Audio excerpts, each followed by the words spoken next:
All right, next we get to work on your left hook. So, fighting stance.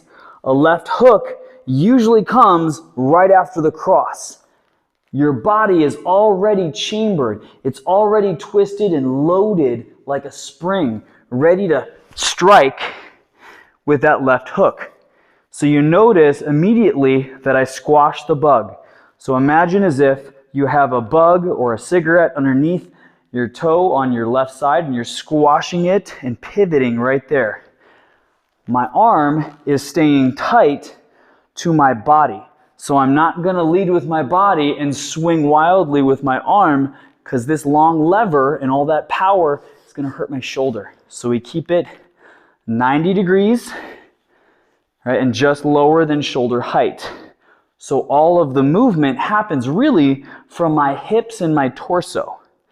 So again, from the cross, here, you'll hit your opponent or your bag, you'll swipe it in, and then replace right back to your fighting stance. So cross, hook, back.